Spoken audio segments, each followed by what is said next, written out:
안녕하세요. 기라의 사연 스토리입니다. 사람 사이에는 반드시 지켜야 할 선이 있습니다. 가족이라는 이유로, 가까운 사이라는 이유로 그 선을 넘는 순간 관계는 조금씩 틀어지기 시작합니다. 참고 넘기면 괜찮을 거라 믿었던 일들이 어느 날 한꺼번에 돌아오는 순간도 있습니다. 오늘 사연은 그동안 감춰졌던 진실이 드러나면서 삶의 방향이 완전히 바뀌게 된 한 사람의 이야기입니다. 끝까지 함께 해주세요.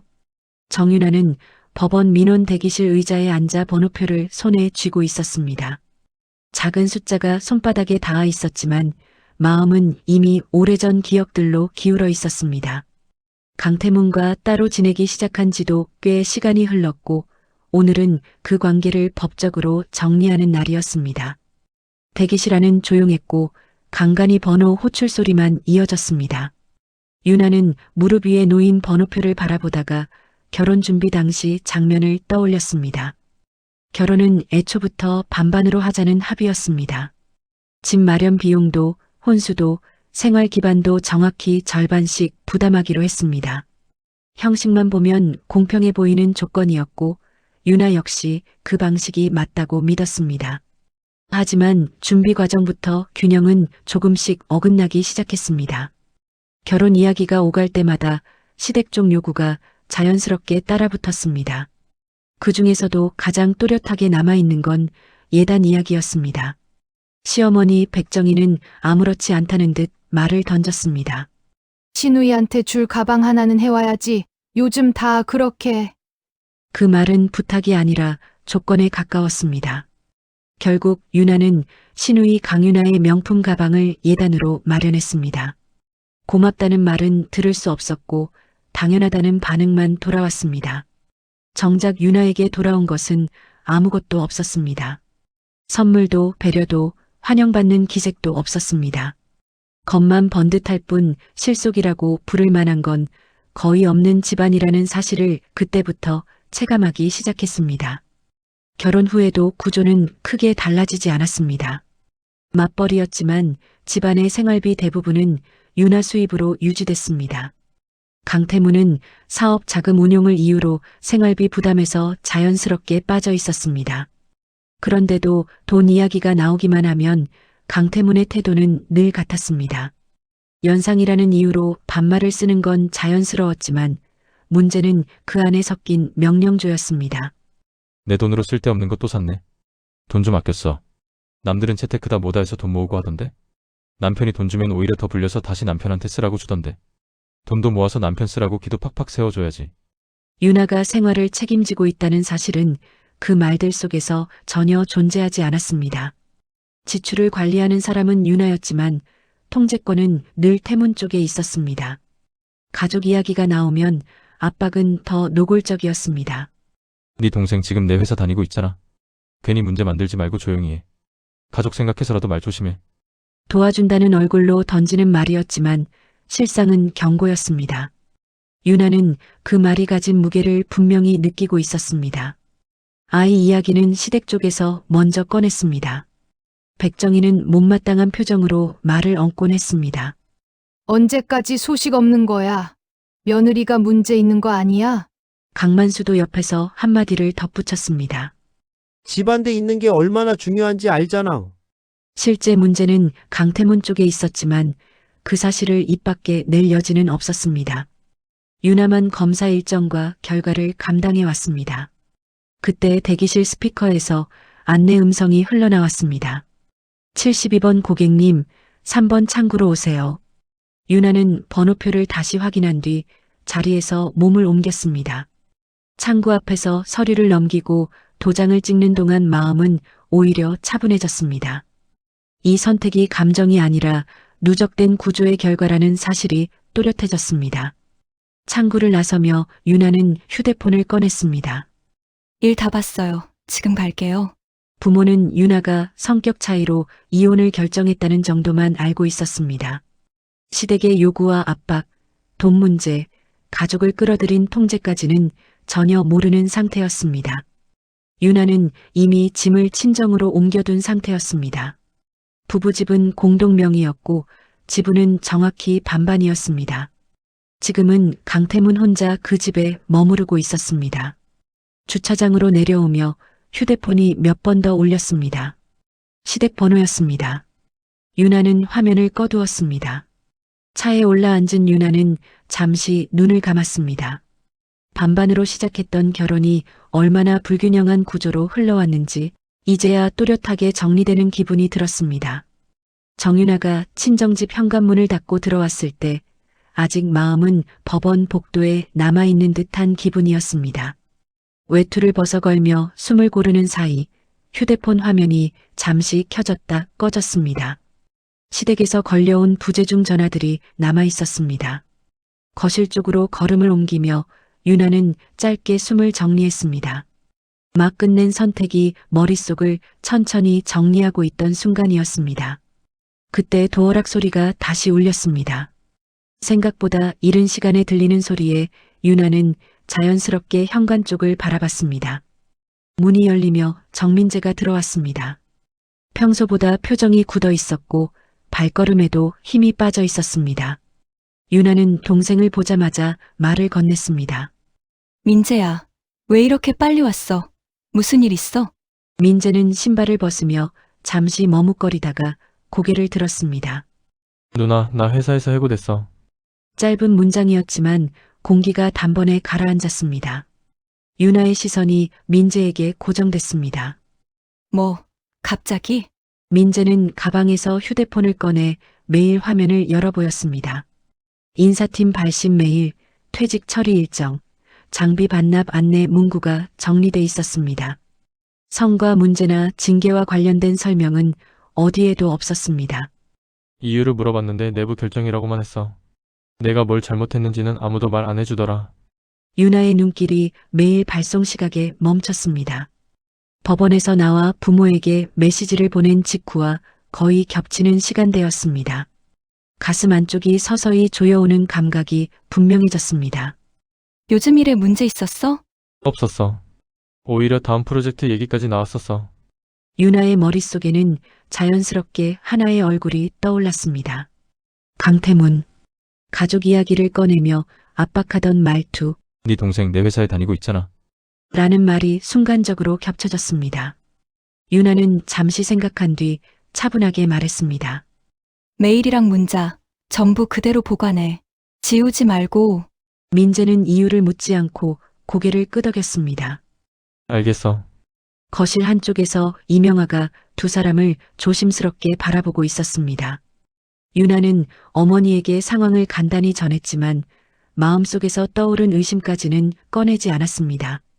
아직은 정리되지 않은 생각이 많았기 때문입니다. 오늘 하루에만 벌어진 일들이 유나의 머릿속에서 빠르게 이어지고 있었습니다. 이혼 접수, 시댁의 끊임없는 압박, 그리고 동생의 갑작스러운 해고. 서로 무관해 보이던 장면들이 하나의 선으로 엮이고 있다는 감각이 점점 또렷해지고 있었습니다. 민재는 거실 소파에 앉아 한동안 말이 없었습니다. 이명아는 따뜻한 물을 컵에 따라 조용히 테이블 위에 올려두었습니다. 유나는 잠시 숨을 고른 뒤 자기 방으로 향했습니다. 오늘은 회사에 월차를 낸 상태였고 법원에 다녀온 뒤라 몸과 마음이 동시에 무거웠습니다. 문을 닫자 거실 소음이 멀어졌습니다. 결혼 전부터 쓰던 방이었고 집안에서 혼자 통화할 때 늘 사용하던 공간이었습니다. 휴대폰 화면에는 백정희 이름이 여러 번 떠 있었습니다. 유나는 짧게 숨을 고른 뒤 전화를 받았습니다. 왜 이렇게 늦게 받아? 왜 이번 달 용돈은 아직 안 주니? 유나는 낮게 대답했습니다. 이번 달은 조금 늦어질 것 같아요. 그 한마디에 백정희의 말이 바로 이어졌습니다. 지난달에도 50만 원을 보냈는데 부족하다는 불만이 반복됐고 100만 원은 기본이라는 말이 자연스럽게 따라붙었습니다. 용돈 이야기는 늘 며느리 도리 이야기로 번졌습니다. 그때 수화기 너머로 강윤아의 목소리가 끼어들었습니다. 언니, 오빠 돈 쓰는 걸 왜 이렇게 예민하게 굴어요? 오빠가 벌어서 쓰는 건데 언니가 관여할 건 아니죠. 유나의 눈빛이 단단해졌습니다. 잠시 침묵이 흐른 뒤 유나는 또박또박 말을 꺼냈습니다. 아가씨, 지금 어머님께서 말씀하시는 건 제 월급에서 드리는 용돈을 말씀하시는 거예요. 순간 수학이 넘어가 조용해졌습니다. 그동안 누구도 입 밖에 꺼내지 않았던 사실이 처음으로 드러난 순간이었습니다. 백정희의 목소리가 한 박자 늦게 이어졌습니다. 너, 그게 무슨 소리야? 유나는 숨을 고르며 말을 이어갔습니다. 어머님께 드리는 돈은 태문 씨 돈이 아니라 전부 제 월급에서 나가는 거예요. 생활비도 제가 부담하고 있어요. 강윤아는 잠시 말문이 막힌 듯 하다가 다시 끼어들었습니다. 아니, 그래도 오빠 돈이지 그게. 유나의 목소리는 이전보다 낮고 단단해졌습니다. 아니에요. 제 통장에서 나가는 돈이에요. 수화기 너머에서는 잠시 말이 끊겼습니다. 익숙하게 이어지던 잔소리의 흐름이 처음으로 멈춰섰습니다. 잠시 뒤 백정희가 다시 말을 꺼냈지만 톤은 이전과 달랐습니다. 확신이 흐려진 말투였습니다. 유나는 더 말을 느리지 않았습니다. 이미 전달해야 할 메시지는 충분히 전달됐다는 감각이 분명했습니다. 통화를 마친 뒤 유나는 휴대폰을 내려다보며 짧게 숨을 고르았습니다. 오늘 하루 법원에 다녀오고 동생의 해고 소식까지 겹친 상황에서 처음으로 누군가에게 분명하게 선을 그은 순간이었습니다. 문 밖에서는 민재와 어머니의 인기척이 여전히 이어지고 있었습니다. 유나는 아직 이 이야기를 부모에게 꺼내지 않았습니다. 하지만 더 이상 혼자만 감당할 수 없다는 감각이 마음속에서 또렷해지고 있었습니다. 유나가 방문을 열고 거실로 나왔을 때 민재와 이명화는 소파에 나란히 앉아 있었습니다. 방 안에서 통화가 길어졌던 걸 두 사람 모두 느끼고 있었지만 먼저 묻지는 않고 있었습니다. 유나의 얼굴에는 피로와 긴장이 겹쳐 있었습니다. 이명화가 조심스럽게 말을 꺼냈습니다. 유나야, 무슨 일 있었니? 유나는 잠시 서 있다가 맞은편에 앉았습니다. 이제는 더 숨길 수 없다는 마음이 분명해졌습니다. 엄마, 나 오늘 법원 다녀왔어. 이명화의 눈이 크게 흔들렸습니다. 민재도 자연스럽게 몸을 앞으로 기울였습니다. 이혼 서류 접수했어. 이명화의 얼굴이 순간 굳었습니다. 유나야, 그게 무슨 말이야? 이혼 접수를 했다고? 유나는 고개를 저으며 말을 이었습니다. 갑자기 결정한 거 아니야. 그동안 계속 고민했어. 유나는 결혼 준비부터 이어진 일들을 하나씩 꺼냈습니다. 예단처럼 요구받았던 신우이 명품 가방, 매달 반복되던 용돈 압박, 생활비를 혼자 책임져온 구조, 아이 문제를 며느리 탓으로 몰아붙이던 말들까지. 이명화의 얼굴은 이야기가 이어질수록 굳어갔고 민재의 표정도 점점 단단해졌습니다. 유나는 잠시 숨을 고른 뒤 말을 이어갔습니다. 그리고 오늘 민재 회사에서 해고됐어. 민재가 낮게 덧붙였습니다. 오늘 해고 통보 받은 게 누나 법원 간 날이잖아. 유나는 잠시 말을 멈췄다가 다시 입을 열었습니다. 태문 씨도 오늘 내가 법원 간다는 건 알고 있었어. 그 말이 떨어지자 거실 공기가 단단히 굳었습니다. 이명화의 눈빛이 단번에 변했습니다. 그럼 일부러 그런 거네. 사람이 어떻게 그렇게까지 계산을 해? 잠시 침묵이 흘렀습니다. 이명화는 두 사람을 번갈아 바라보다가 깊게 숨을 들이켰습니다. 사실 그 얘기도 해야겠다. 유나의 시선이 이명화에게 옮겨갔습니다. 무슨 얘기요? 이명화는 잠시 망설이다가 조심스럽게 말을 꺼냈습니다. 강서방이 회사 차린다고 했을 때 자금이 부족하다고 우리한테 돈을 빌려갔어. 유나의 표정이 굳었습니다. 그런 얘기 처음 듣는 거예요. 태문 씨도 그런 얘기 자체를 안 해서 몰랐어요. 아빠 퇴직금이랑 내가 모아둔 저금까지 다 합쳐서 회사 지분을 거의 다 가져와도 될 만큼 큰 돈이었어. 민재도 놀란 표정으로 어머니를 바라봤습니다. 그럼 누나도 몰랐던 거네. 유나는 천천히 고개를 끄덕였습니다. 응, 전혀 몰랐어. 그 사람이 엄마 아버지께 돈 빌린 사실도 오늘에서야 알았고. 이명화는 말을 이어갔습니다. 차용증도 직접 써줬고 투자 계약서도 있어.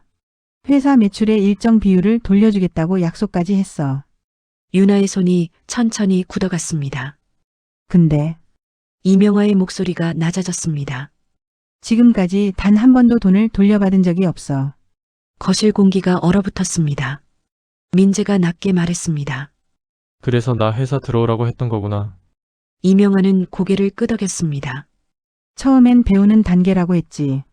나중에는 회사 운영을 맡기겠다고도 했고 사위 회사가 아니라 아들 회사라 생각하라 그랬었어. 민재의 입술이 굳게 다물어졌습니다. 근데 난 그냥 말단 직원이었고 오늘 해고됐잖아. 유나는 깊게 숨을 들이켰습니다. 동생의 해고, 숨겨진 거액, 태문에 계산된 행동이 한꺼번에 맞물리고 있었습니다. 그 순간 이명아는 휴대폰을 집어들었습니다. 여보 지금 어디야? 지금 바로 집으로 와. 급한 일이야. 전화를 끄는 이명아의 얼굴에는 분노가 선명히 남아 있었습니다. 이렇게까지 사람을 이용해 놓고 가만둘 수는 없어. 유나는 천천히 고개를 끄덕였습니다. 이제 진짜 싸움이 시작될 거라는 감각이 분명해지고 있었습니다. 이명아가 전화를 끊은 뒤 집안은 한동안 조용했습니다. 유나는 월차를 낸 탓에 외출 차림 그대로 소파에 앉아 있었고 민재는 회사에서 돌아온 뒤 재킷도 벗지 못한 채 창가에 기대 서 있었습니다. 정성호는 외출 일정이 집 근처였던 덕분에 오래 걸리지 않았습니다.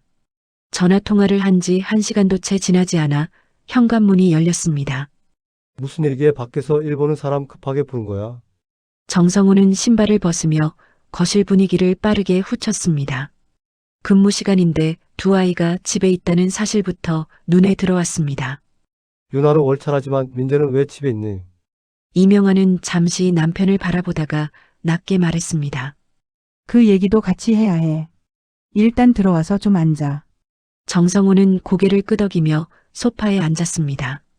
이명아는 길게 느리지 않았습니다. 강서방이 회사 자금을 빌려갔던 일, 차용증과 투자 계약서가 남아있다는 사실, 지금까지 돌려받은 돈이 없다는 점만 차분히 짚었습니다. 정성호의 표정이 빠르게 굳어갔습니다. 한동안 말없이 듣다가 짧게 숨을 내쉬었습니다. 강서방이 빌려간 돈이면 강서방 회사 지분을 거의 다 가져와도 되는 수준이잖아. 유나가 조용히 덧붙였습니다. 저도 오늘 처음 들었어요. 정성호는 딸을 잠시 바라보다가 말없이 고개를 끄덕였습니다. 잠시 침묵이 흐른 뒤 민재가 입을 열었습니다. 아버지, 저 오늘 회사에서 해고 통보 받았어요. 정성호의 시선이 민재에게 옮겨갔습니다. 갑자기? 민재는 짧게 고개를 끄덕였습니다. 유나가 말을 이었습니다. 태문 씨는 제가 오늘 법원 간다는 걸 알고 있었어요. 정성호는 잠시 고개를 숙였다가 낮게 말했습니다. 이건 누가 봐도 계산한 거지. 사람이 이렇게까지 치졸할 수 있나? 이명아가 고개를 끄덕이며 말을 보탰습니다. 이렇게까지 나왔는데 더 두고 볼 일은 아니지. 정성호는 짧게 숨을 내쉰 뒤 고개를 들었습니다. 있는 서류부터 전부 꺼내봐. 짧은 말들이었지만 방향은 분명했습니다. 유나는 마음 한쪽이 단단히 고정되는 감각을 느꼈습니다. 이제 혼자가 아니라는 확신이 천천히 자리 잡고 있었습니다. 정성호의 말이 거실에 남아있던 여운이 쉽게 사라지지 않았습니다. 서류를 꺼내보기로 방향이 정해진 뒤에도 유나의 마음은 여전히 복잡했습니다. 긴장을 풀지 못한 손끝이 휴대폰 위를 맴돌고 있었습니다. 그때 짧은 진동이 전해졌습니다. 화면에 뜬 이름을 확인하는 순간 유나의 시선이 멈췄습니다. 강태문. 유나는 잠시 눈을 감았다가 통화를 받았습니다. 스피커로 전환된 통화음이 거실에 낮게 퍼졌습니다. 통화된 애니 동생 오늘 인사팀에서 정리됐어. 말투에는 감정이 거의 실리지 않았습니다. 그래서 더 계산된 느낌이 남았습니다. 그걸 왜 나한테 말해? 알아두는 게 좋을 것 같아서. 유나는 잠시 말을 잇지 않았습니다. 짧은 공백 사이로 여러 장면이 겹쳐 떠올랐습니다. 법원 접수 창구 앞에서 들었던 번호 호출, 집으로 돌아오는 길 내내 이어졌던 답답한 감각, 민재의 굳은 얼굴까지 한 번에 겹쳐졌습니다. 유나는 조용히 말을 꺼냈습니다. 내가 오늘 법원 다녀온 건 알고 있었잖아. 잠시 침묵이 이어졌습니다. 그 침묵 자체가 이미 대답처럼 느껴졌습니다. 괜히 일을 크게 만들지 말자. 유나는 더 묻지 않았습니다. 여기까지 하자. 통화는 짧게 끝났습니다. 휴대폰 화면이 꺼진 뒤에도 손끝에 남은 긴장이 쉽게 가라앉지 않았습니다. 민재는 말없이 주먹을 쥔 채 바닥만 바라보고 있었고 이명화는 윤아의 표정을 살피며 상황을 읽고 있었습니다. 정성호가 낮게 한마디를 덧붙였습니다. 사람 흔들 줄은 아는군. 그 말은 평가이자 확인이었습니다. 윤아는 천천히 고개를 끄덕였습니다. 이제 더 이상 상황을 낙관할 이유가 없다는 사실이 분명해졌습니다. 상대가 먼저 선을 넘은 순간이었습니다. 윤아의 시선이 다시 테이블 위 서류 쪽으로 향했습니다. 다음 수순이 무엇인지 이미 마음속에서는 정리가 끝나고 있었습니다. 거실에는 서류를 넘기는 소리만 잔잔하게 이어지고 있었습니다. 테이블 위에는 차용증 사본과 투자계약서, 정리 메모, 계좌 내역 목록이 가지런히 놓여 있었습니다. 윤아는 종이 위 숫자와 날짜를 따라가며 지금까지 전혀 알지 못했던 세계를 마주하고 있었습니다. 이명화는 필요한 부분만 짚어가며 차분하게 설명했습니다. 어떤 시점에 자금이 들어갔는지, 어떤 조건으로 계약이 묶였는지, 수익 배분 약속이 어떻게 기록돼 있는지까지. 윤아는 고개를 끄덕이며 내용을 머릿속에 정리했습니다. 분노보다 구조가 먼저 보이기 시작했습니다. 잠시 후 이명화가 서류를 정리하다가 낮게 말을 꺼냈습니다. 강서방이 그때 그러더라. 처음엔 민재를 배우는 단계로 쓰겠다고. 몇 년 지나면 회사 운영도 맡기겠다고 했고. 민재는 그 말을 듣고 씁쓸하게 웃었습니다. 전 그런 얘기 들은 적도 없어요. 저는 그냥 말단이었어요. 진짜 말단 중에서도 제일 아래였고요. 민재의 시선이 바닥으로 떨어졌습니다.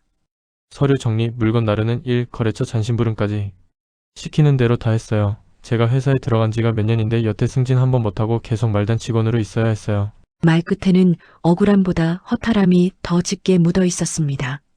그동안 참고 버텨온 시간들이 한꺼번에 떠오르는 표정이었습니다. 윤아는 동생을 바라보다가 조용히 손을 잡아주었습니다.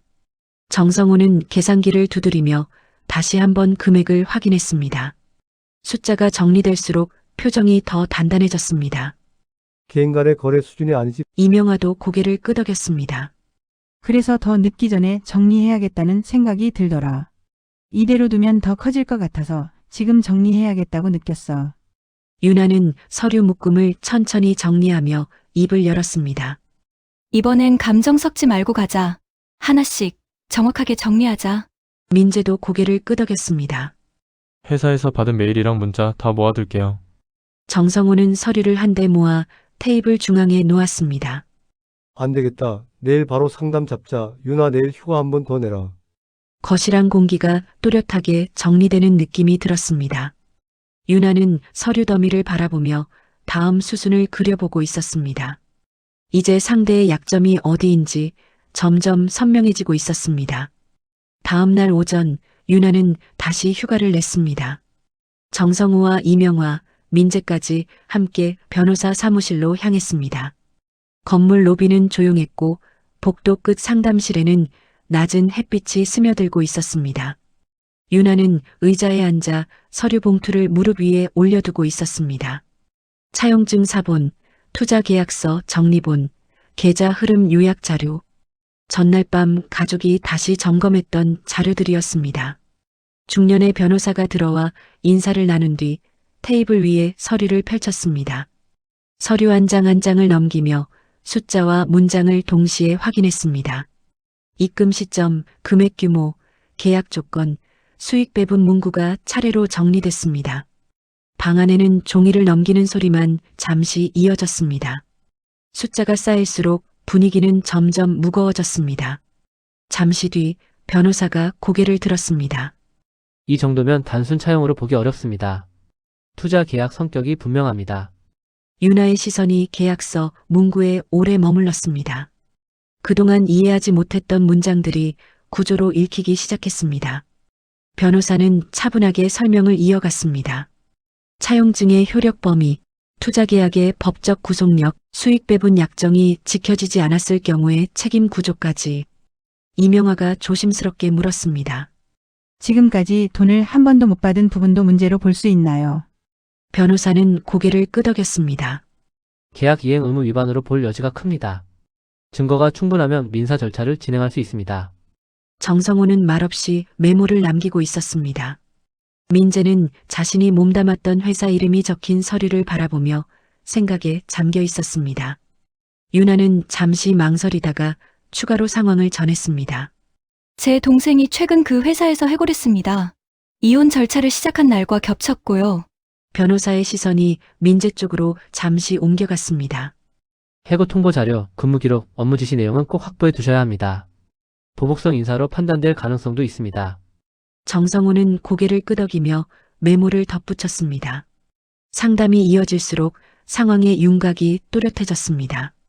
감정이 아니라 증거로 움직일 수 있는 길이 열리고 있었습니다. 강태문이 버티고 있던 기반이 생각보다 단단하지 않다는 점도 분명해지고 있었습니다. 상담을 마칠 무렵 변호사가 마지막으로 덧붙였습니다. 상대 쪽에서 먼저 압박이 들어올 수도 있습니다. 대응은 최대한 차분하게 준비하시는 게 좋겠습니다. 사무실을 나서며 유나는 복도 창으로 들어오는 빛을 잠시 바라봤습니다. 막연했던 싸움의 윤곽이 이제는 선명해지고 있었습니다. 서류 봉투의 무게가 이전과 다르게 느껴지고 있었습니다. 변호사 사무실에서 나온 뒤 유나 쪽에서는 본격적인 준비가 시작되고 있었습니다. 같은 시간 태무는 회사 사무실에 혼자 남아 있었습니다. 업무를 정리하는 손길은 익숙했지만 마음은 좀처럼 가라앉지 않았습니다. 모니터 한쪽에 띄운 계좌 화면에는 매달 빠져나간 이체 내역이 줄지어 있었습니다. 부모 생활비, 동생 용돈, 명절 추가 송금, 정기 이체 날짜와 금액은 빠짐없이 기록돼 있었습니다. 태무는 그 내역을 다시 훑으며 스스로에게 되물었습니다. 집안에 돈을 걸은 적은 없었습니다. 오히려 주변에서 보기엔 과하다 싶을 만큼 꾸준히 보내고 있었습니다. 그럼에도 낮부터 설명하기 어려운 불편함이 마음 한쪽에 남아 있었습니다. 유나와 마지막 통화에서 느껴졌던 묘한 거리감, 예전과 달리 감정을 드러내지 않던 태도, 그게 계속 신경을 건드리고 있었습니다. 그때 휴대폰이 울렸습니다. 화면에는 어머니 백정희의 이름이 떠 있었습니다. 태문아, 오늘 집에 들러. 어머니 무슨 일이에요? 유나가 너 찾더라. 용돈 얘기 좀 하자네. 태문의 눈썹이 미세하게 찌푸려졌습니다. 이번 달에 돈 많이 보냈잖아요. 그건 그거고 와서 얘기하자. 통화는 짧게 끝났습니다. 태무는 휴대폰을 내려놓고 계좌 화면을 다시 바라봤습니다. 자신이 보내고 있는 금액을 머릿속으로 다시 계산해 보았습니다. 생활비와 용돈을 합치면 결코 적은 돈이 아니었습니다. 그럼에도 어머니가 굳이 다시 부른다는 사실이 마음에 걸렸습니다. 단순히 돈 얘기만은 아닐 것 같은 예감이 스쳤습니다. 유나와 통화했던 장면이 다시 떠올랐습니다. 말을 아끼던 목소리, 짧게 끊어버린 통화. 그 차분함이 오히려 불안하게 남아 있었습니다. 태무는 외투를 챙기며 자리에서 일어났습니다. 오늘 집에 가면 무슨 이야기가 나올지 알 수 없었지만 분명 평소와 같은 분위기는 아닐 거라는 감각만은 분명해지고 있었습니다. 태문이 집에 들어섰을 때 거실에는 이미 백정희와 강윤아가 나란히 앉아 있었습니다. TV는 켜져 있었지만 두 사람 모두 화면에는 관심이 없어 보였습니다. 기다리고 있었다는 분위기만 또렷했습니다. 태무는 외투를 벗어 걸고 조용히 자리에 앉았습니다. 집안 공기는 평소보다 무겁게 느껴졌습니다. 백정희가 먼저 말을 꺼냈습니다. 이번 달 용돈 얘기 좀 하자. 태무는 어머니를 바라보다가 차분하게 말을 이었습니다. 이미 충분한 돈 보냈어요, 어머니. 무슨 용돈을 또 말씀하시는 거예요? 백정희는 고개를 끄덕이면서도 표정을 바꾸지 않았습니다.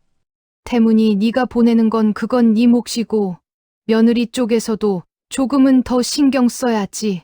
그 말이 떨어지는 순간 태문의 시선이 잠깐 멈췄습니다. 유나에게까지 같은 요구가 가고 있다는 의미가 이제야 또렷하게 닿았습니다. 집사람한테요? 백정희는 짧게 고개를 끄덕였습니다. 옆에 앉아있던 강윤아는 팔짱을 낀 채 아무렇지 않게 말을 얹었습니다. 언니가 괜히 예민하게 굴어서 그런 거죠. 그 말투에는 빈정이 자연스럽게 묻어 있었습니다. 태무는 유나를 한번 바라보다가 시선을 돌렸습니다. 문득 유나가 결혼 초부터 유나 이름이 자기 이름과 비슷하다며 괜히 더 잘하려고 애쓰던 모습이 떠올랐습니다. 작은 일 하나에도 신경을 쓰고 유나가 좋아한다는 말 한마디에 선물까지 챙기던 장면들까지. 그럼에도 집안에서는 그 노력을 당연하게 받아들이고 있었습니다. 지금도 적지 않게 보내고 있어요. 백정희는 대수롭지 않게 말을 받았습니다. 그건 네 생각이지. 그 짧은 대답이 대화를 정리해버렸습니다. 태무는 더 말을 잇지 않았습니다. 자신이 보내는 돈과는 별개로 집사람에게까지 같은 부담이 이어지고 있었다는 사실이 마음에 남았습니다. 지금까지 자연스럽다고 여겼던 집안의 기준이 처음으로 낯설게 느껴지고 있었습니다. 집을 나선 뒤에도 태문의 머릿속은 쉽게 정리되지 않았습니다. 어머니의 말투, 유나의 태도, 그리고 며느리 쪽에서도 더 챙겨야 한다는 말이 계속 맴돌았습니다. 운전대를 잡은 손에 힘이 들어갔습니다. 어제 유나와 통화했던 장면이 자연스럽게 떠올랐습니다. 그때 두 사람의 대화는 온통 민재 이야기뿐이었습니다. 갑작스럽게 잘렸다는 말, 회사 분위기, 앞으로 어떻게 해야 할지 같은 이야기들. 유나가 법원에 다녀왔다는 말도 그 통화에서 스쳐 지나가듯 들었을 뿐이었습니다. 그때는 깊이 묻지 않았습니다. 돈 이야기는 전혀 오가지 않았습니다. 그래서 더 혼란스러웠습니다. 오늘 어머니 입에서 들은 말이 어제의 대화와 전혀 맞물리지 않았기 때문이었습니다. 어디서부터 어긋난 건지 감이 잡히지 않았습니다. 차 안에서 잠시 고민하던 태무는 결국 휴대폰을 집어들었습니다. 직접 확인하지 않으면 머릿속이 더 복잡해질 것 같았습니다. 연결음이 몇 번 흐른 뒤 유나의 목소리가 들려왔습니다. 무슨 일이야? 태무는 곧바로 말을 꺼냈습니다. 오늘 집에 들렀는데 어머니가 집사람한테도 돈 얘기를 했다고 하시더라. 전화기 넘어가 잠시 조용해졌습니다. 유나의 숨이 한 박자 늦게 들려왔습니다. 그걸 이제 와서 물어? 유나의 목소리는 낮았지만 힘이 실려 있었습니다. 얘기했었어. 얘기했는데 당신은 들은 생각도 안 했잖아. 그러면서 왜 처음 듣는 척 하는데? 태문의 손에 힘이 들어갔습니다. 어제 통화를 떠올리려 애썼지만 자신이 얼마나 무심하게 흘려들었는지가 먼저 떠올랐습니다. 어제는 그런 얘기 없었잖아. 유나의 대답은 담담했습니다. 어제는 민재 얘기만 했지. 그 얘기는 예전부터 계속했었어. 짧은 침묵이 흘렀습니다. 결혼하고 나서 거의 매달이었어. 용돈 얘기 안 나온 달이 거의 없었어. 태문은 아무 말도 하지 못했습니다. 그제야 이 문제가 단발 사건이 아니라 오래 쌓여온 구조였다는 사실이 또렷하게 밀려왔습니다. 당신은 그냥 안 들으려고 했던 거야. 유나의 마지막 말이 조용히 남았습니다. 통화가 끝난 뒤에도 태무는 한동안 차를 움직이지 못했습니다. 지금까지 당연하다고 여겨왔던 집안의 기준이 조용히 흔들리고 있다는 감각만 또렷하게 남아 있었습니다. 아침 공기가 아직 차가운 시간대였습니다. 유나는 평소보다 조금 일찍 눈을 떴습니다. 전날 통화가 머릿속에 남아 있었지만 마음은 오히려 또렷해져 있었습니다. 식탁 위에는 전날 정리해둔 서류들이 그대로 놓여 있었습니다. 차용증 사본, 투자계약 정리본, 계좌 흐름 메모, 변호사 상담 내용 정리 노트. 한 장씩 다시 훑어보는 동안 감정이 아니라 구조가 먼저 잡히기 시작했습니다. 유나는 출근 가방 옆에 필요한 자료만 따로 모아두었습니다. 회사에 가져갈 서류와 집에 남겨둘 자료를 구분해 정리했습니다. 주방에서 물을 데우던 이명아가 유나를 바라봤습니다. 출근 전에 이것들부터 한 번 더 정리하자. 유나는 고개를 끄덕였습니다. 네, 출근 전에 매일 정리까지 하고 나갈게요. 잠시 뒤 민재도 방에서 나와 노트북을 식탁 위에 올려두었습니다. 해고 통보 메일, 업무 지시 메시지, 근무 일정 기록이 정리돼 있었습니다. 어젯밤에 다시 정리해봤어요. 유나는 화면을 함께 보며 필요한 부분에 표시를 해두었습니다. 어떤 내용이 흐름을 설명하는지, 어떤 자료가 증거로 의미를 가지는지 하나씩 짚어갔습니다. 신문을 넘기던 정성호도 시선을 들었습니다.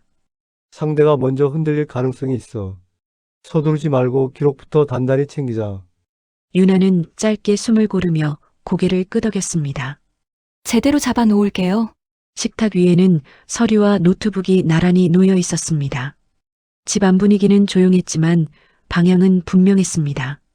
말이 아니라 자료로 움직일 준비가 차곡차곡 갖춰지고 있었습니다. 유나는 시계를 확인한 뒤 가방을 챙겼습니다. 이제 출근 시간이 가까워지고 있었습니다. 오늘 하루부터 흐름이 조금씩 달라지기 시작하고 있었습니다. 오전 업무를 정리하던 중 태무는 매일 알림 소리를 들었습니다. 업무 메일 사이로 낯선 발신자 이름이 눈에 들어왔습니다. 법무법인이었습니다. 제목은 짧았습니다. 투자계약 관련 자료 요청. 태무는 무심코 메일을 열었다가 첫 문장을 읽는 순간 시선이 멈췄습니다. 과거 체결된 투자계약의 이행 현황 확인 요청. 관련 자료 제출 요청. 문장을 다시 읽었습니다. 그리고 한 번 더 읽었습니다. 머릿속 어딘가에 묻혀있던 기억이 천천히 떠오르기 시작했습니다. 회사를 막 시작하던 시기, 자금이 빠듯하던 때 장인장모 앞에 앉아 서류를 받아들고 이름을 적던 장면. 투자계약서, 차용증. 태무는 그 종이들이 존재했다는 사실 자체를 오래도록 잊고 지내왔습니다. 회사가 굴러가기 시작하고 매출이 안정되면서 그 문서들은 기억 저편으로 밀려나 있었습니다.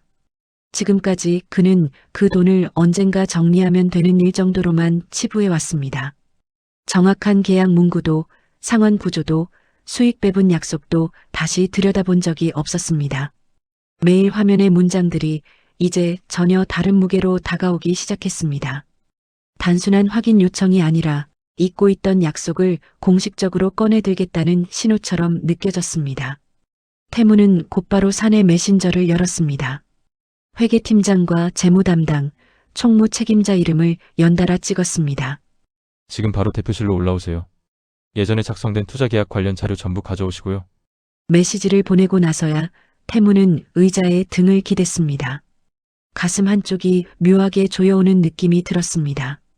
잠시 뒤 대표실 문 너머로 발걸음 소리가 하나둘 들려오기 시작했습니다. 잊고 있던 종이들이 이제 현실로 다시 불려오고 있었습니다. 그동안 아무 일 없다는 듯 굴러가던 회사의 기반이 사실은 오래된 서류 몇 장 위에 얹혀 있었다는 사실이 점점 또렷해지고 있었습니다. 대표실 문이 닫히자 공간이 단번에 조용해졌습니다. 테이블 위에는 두툼한 서류 묶음이 가지런히 놓여 있었습니다. 회계팀장과 재무담당, 총무 책임자가 자리에 앉아 있었습니다. 회계팀장이 가장 위에 놓인 서류를 펼쳤습니다. 수년 전 작성된 투자계약서 사본이었습니다. 장인장모 명의의 서명, 투자 금액, 수익 배분 비율이 또렷하게 표시돼 있었습니다. 그 옆에는 차용증 사본이 이어졌습니다. 동일한 금액, 동일한 날짜, 동일한 서명. 서류만 놓고 보면 개인 대여가 아니라 명확한 투자 구조였습니다. 재무 담당이 계산표를 앞으로 밀어두었습니다. 초기 투자금 규모는 회사 지분 상당 부분을 차지해도 될 수준이었습니다. 계약서에 명시된 수익 배분 비율을 적용하면 그동안 지급되지 않은 금액 역시 적지 않은 규모였습니다. 숫자가 하나씩 정리될수록 방안 공기가 더 단단해졌습니다. 총무 책임자가 조심스럽게 말을 이었습니다. 계약 이행이 한 번도 이루어진 기록은 없습니다. 이 상태로 자료가 넘어가면 분쟁 가능성이 높습니다. 태무는 서류 위를 오래 바라보고 있었습니다. 장인장모 이름이 찍힌 서명란이 유난히 또렷하게 눈에 들어왔습니다.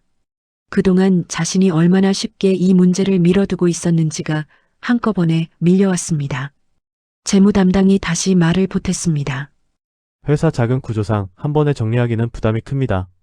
분할 협의나 구조 조정이 필요할 수 있습니다. 잠시 침묵이 흐른 뒤 태문이 입을 열었습니다. 지금 대응할 수 있는 방안부터 정리해주세요. 법무 쪽이랑도 바로 맞춰보시고요. 짧은 지시였지만 방향은 분명했습니다. 회의는 길지 않았지만 무게는 충분했습니다. 대표실을 나서는 직원들 표정에도 긴장이 그대로 남아 있었습니다. 태무는 혼자 남아 다시 서류를 넘겼습니다.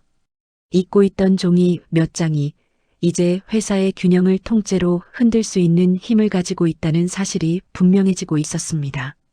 대표실 회의가 끝난 뒤 며칠이 지났습니다. 태문이 지시했던 대응 방안 정리는 생각보다 빠르게 현실로 이어졌습니다.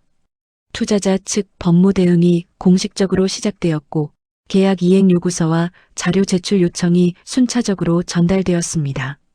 자금 흐름에 대한 추가 검토도 동시에 진행되었습니다. 그 과정에서 회사의 주주 구조가 다시 정리되었습니다.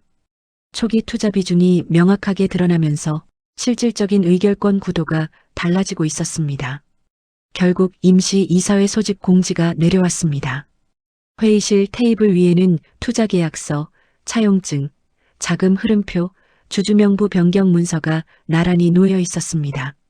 종이 한 장 한 장이 그동안 숨겨졌던 구조를 그대로 드러내고 있었습니다. 태무는 회의실 한쪽에 앉아 있었습니다. 고개를 들지 못한 채 서류만 바라보고 있었습니다. 그동안 그의 부모는 회사가 오롯이 아들 힘으로 굴러간다고 믿고 살아왔습니다. 그 믿음 위에서 백정희는 며느리에게 당당히 돈을 요구했고 강윤아는 오빠 돈을 자기 돈처럼 여기며 윤아를 깔보는 태도를 숨기지 않았습니다. 그러나 실제 구조는 전혀 달랐습니다. 회사는 장인장모 자금으로 시작됐고 그 사실을 태무는 누구보다 잘 알고 있었습니다. 그럼에도 그는 처남 민재를 회사에 들여놓고도 말단 중 말단 업무만 맡겼고 사람 대하듯 하지 않았습니다. 윤아가 이혼을 요구하고 법원에 서류를 접수한 날 태무는 망설임 없이 민재부터 해고했습니다. 가장 먼저 흔들 수 있는 약한 고리라고 판단했기 때문이었습니다. 아이 문제 역시 마찬가지였습니다. 태무는 이미 오래전에 본인 쪽 문제라는 검사 결과를 알고 있었습니다. 그러나 윤아에게 한 번도 말하지 않았고 부모 앞에서도 윤아를 감싸준 적이 없었습니다. 시부모가 며느리에게 던지던 말들, 언제까지 소식 없는 거야? 며느리한테 문제 있는 거 아니야? 집안데 있는 게 얼마나 중요한지 알잖아. 그 모든 장면을 그는 침묵으로 넘겼습니다. 백정희는 아들에게서 생활비를 받으면서도 윤아에게 따로 돈을 요구했고 560만 원을 챙겨드리면 적다며 불만을 쏟아냈습니다. 기본 100만 원은 돼야지. 그 말들 역시 태무는 제지하지 않았습니다. 이제 테이블 위 서류들은 그 모든 착각과 왜곡을 하나씩 벗겨내고 있었습니다. 이사회 안건이 차분히 정리되었습니다. 대표직 해임, 새 대표 선임. 다음 이름이 회의 자료에 올라왔습니다. 정민재, 그동안 가장 낮은 자리에서 일하던 사람, 그러나 회사의 시작 자금을 만든 집안의 아들이었습니다. 태무는 그 이름을 바라보다가 천천히 고개를 숙였습니다. 자신이 밀어냈던 자리, 자신이 낮춰보던 사람이 이제 자신의 자리를 대신하고 있었습니다. 회의실 문을 나서는 순간 태문에게 남은 것은 직함도 권한도 아니었습니다.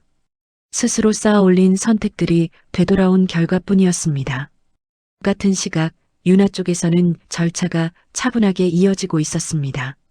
투자금 회수 일정, 대표 변경 절차, 민재 선임 관련 문서까지 정리되었습니다. 윤아는 서류를 정리하며 깊게 숨을 고르고 있었습니다. 그동안 눌러두었던 감정이 천천히 가라앉고 있었습니다. 더 이상 설명할 이유도 증명할 필요도 남아있지 않았습니다. 이번 싸움의 끝은 분명했습니다. 까진 척하며 누르던 사람이 아니라 끝까지 준비했던 사람이 자리를 지켰습니다. 대표 변경 공지가 내려간 다음 날 회사 내부 메신저에는 새로운 공지가 연달아 올라왔습니다. 정민재 대표 취임, 이사회 의결 완료, 대표직인 인계 완료. 회의실에는 주요 임원과 팀장들이 모두 모였습니다. 민재는 테이블 가장 앞자리에 앉아 있었습니다. 불과 얼마 전까지 말단 업무를 직접 처리하던 자리와는 전혀 다른 풍경이었습니다. 잠시 정적이 흐른 뒤 민재가 입을 열었습니다. 이 회사 제 부모님의 손으로부터 시작되었습니다. 그리고 저는 밑바닥부터 시작했고 그 사실 여기 계신 분들보다 제가 더 회사에 대해 잘 압니다. 회의실 공기가 단번에 묵직해졌습니다. 그래도 저는 처음부터 특혜를 받지 않았습니다. 현장부터 시작했고 실무를 직접 거쳤습니다. 민재는 화면에 내부 성과 자료를 띄웠습니다. 각 프로젝트별 실제 기여도, 업무 분담 내역, 성과 귀속 기록이 정리돼 있었습니다. 그동안 성과가 누구 이름으로 정리됐는지 다 확인했습니다. 몇몇 시선이 바닥으로 떨어졌습니다. 과거 민재가 만든 결과를 가져가 승진하던 사람들이었습니다. 앞으로는 성과를 가져간 사람이 아니라 만든 사람이 평가받습니다. 특혜도 편법도 눈 감아주는 관행도 여기서 끝냅니다. 잠시 멈춘 뒤 민재는 분명하게 덧붙였습니다. 이 기준에 맞지 않으면 이 회사에 남을 이유도 없습니다. 회의실에는 더 이상 다른 말이 나오지 않았습니다. 대표 취임 이후 몇 달이 흘렀습니다. 조직 구조는 빠르게 안정됐습니다. 업무 기여도 기준이 명확해지면서 성과를 실제로 만든 인력들이 자연스럽게 핵심 자리로 이동했습니다. 그동안 민재 성과를 이용해 승진하던 일부 인물들은 연이은 검증 과정에서 자리 유지가 어려워졌습니다. 승진 심사에서 반복적으로 제외되었고 결국 스스로 회사를 떠나는 선택을 한 인원도 적지 않았습니다. 문제는 그 이유였습니다. 성과 왜곡 이력과 내부 분쟁 기록이 업계에 공유되면서 동종업계 이직 역시 쉽지 않은 상황으로 이어졌습니다. 경력직 채용 과정에서도 번번이 걸러졌습니다. 반대로 회사 내부 분위기는 완전히 달라졌습니다. 공정한 평가 기준이 자리 잡으면서 실무자들 사이 신뢰도 빠르게 회복됐습니다. 어느 날 한 팀장이 민재에게 조심스럽게 말을 건넸습니다. 대표님, 요즘 직원들 분위기가 많이 달라졌습니다. 성과를 숨기지 않아도 된다는 얘기가 많습니다. 민재는 짧게 고개를 끄덕였습니다. 정상으로 돌려놓는데 시간이 좀 걸렸을 뿐입니다. 이 회사는 원래 이렇게 가야 했습니다. 윤아는 그 과정을 한 걸음 떨어진 자리에서 지켜보고 있었습니다. 복잡했던 갈등은 정리되었고 남은 것은 각자 자리에서 책임을 지는 구조뿐이었습니다. 이번 이야기는 단순했습니다. 자기 것이 아닌 성과로 올라서던 방식은 끝났고 실력과 책임으로 자리를 지키는 구조가 자리 잡았습니다. 시간이 조금 더 흐른 뒤 강태문이 살던 삶의 풍경은 완전히 달라져 있었습니다. 고정된 직장은 오래 유지되지 못했습니다. 현장 단기 계약과 일용직을 오가며 하루를 버티는 날들이 이어졌고 그마저도 몸이 따라주지 않는 날이 잦아졌습니다. 회사 정리 과정에서 발생한 채무, 주택 정리와 관련된 비용, 각종 법적 절차 비용까지 겹치며 생활은 빠듯함을 넘어 항상 불안한 선을 건너고 있었습니다. 부모 역시 상황은 크게 다르지 않았습니다. 아들 명의로 살던 집이 정리된 뒤 생활 반경은 크게 줄어들었습니다. 예전처럼 여유롭게 쓰던 생활 패턴은 더 이상 유지되지 못했습니다. 그 와중에도 강윤아는 쉽게 태도를 고치지 못했습니다. 예전 습관 그대로 명품 가방과 옷 이야기를 꺼냈고 이 정도는 해줄 수 있잖아. 남들 다 들고 다니는 건데 나만 없으면 창피하잖아. 같은 말을 반복했습니다. 태무는 어느 날 결국 폭발했습니다. 지금 우리가 무슨 형편인지 몰라? 더 이상 그런 소리 꺼내지 마. 그러나 윤아는 쉽게 물러서지 않았습니다. 그래도 가방 하나쯤은. 말이 채 끝나기도 전에 태문의 목소리가 더 높아졌고 결국엔 터지고 말았습니다. 가방 하나 같은 소리 하고 있네. 야, 강윤아. 너가 가지고 있는 것부터 다 내놔. 이거 다 내 돈으로 산 것들이잖아. 당장 내놔. 강윤아, 너도 이제 나가서 돈 벌어. 더 이상 네 응석 받아줄 사람도 없고 네 투정 받아주는 사람도 없으니까 나가서 일해. 그리고 생활비에 보태. 엄마, 아버지도 마찬가지예요. 그러고 난 후 집 안서랍에서 장롱 안에서 윤아가 아껴오던 명품 가방과 의류들이 하나씩 꺼내졌습니다. 태무는 그것들을 박스에 담아 그대로 중고 매장으로 가져갔습니다. 며칠 뒤 손에 쥔 것은 얼마 되지 않는 현금뿐이었습니다. 하지만 그 돈마저 생활비와 채무 일부로 곧바로 사라졌습니다. 윤아는 한동안 분을 참지 못하고 울분을 터뜨렸습니다. 그러나 더 이상 기대어 설 곳은 남아있지 않았습니다. 백정희와 강만수 역시 이전처럼 큰 소리를 낼 수 없었습니다. 아들 문제로 임신이 어려웠다는 사실을 알게 된 뒤 며느리에게 했던 말들이 계속 마음에 걸렸습니다. 돌이킬 수 없는 말들이었고 되돌릴 방법도 없었습니다. 가족 안에 남은 것은 서로를 탓하는 말뿐이었습니다. 누가 먼저 잘못했는지 따지는 대화만 반복되었습니다. 책임을 나눌수록 관계는 더 메말라갔습니다.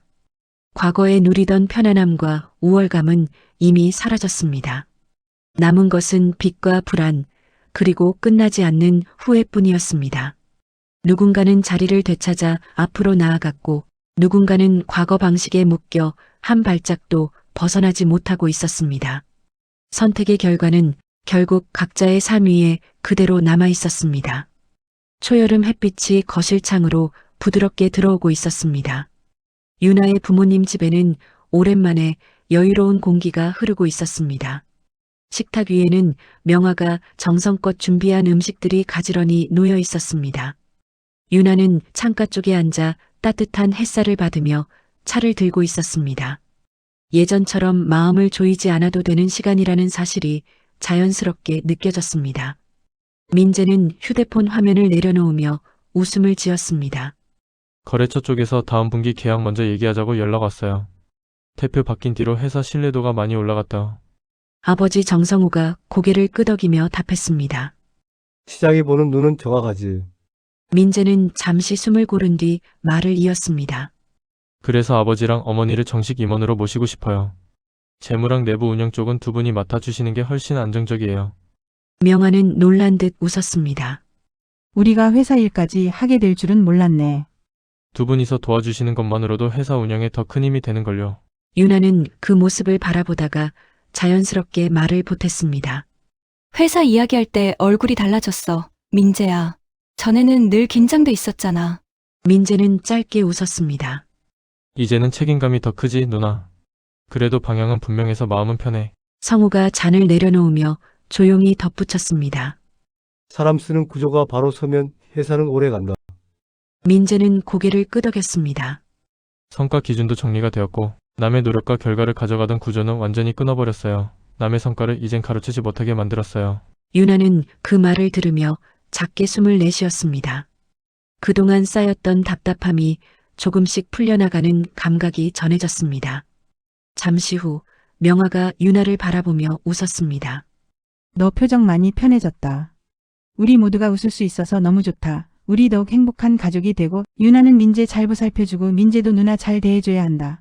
너희들 우애라면 엄마 아빠는 걱정 없어. 더욱더 행복한 우리 가족 그게 엄마 아빠의 바람이야. 그 말에 모두가 활짝 웃었습니다.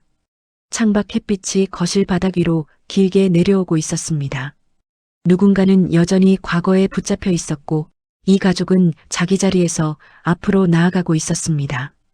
이제 유나와 민재 그리고 부모님에게 남은 것은 불안이 아니라 신뢰였고 긴장이 아니라 안정이었습니다. 모든 선택에는 반드시 결과가 따라옵니다. 남의 인내를 당연하게 여기던 순간들도 외면하고 넘어갔던 책임들도 결국은 자신에게 돌아오게 됩니다.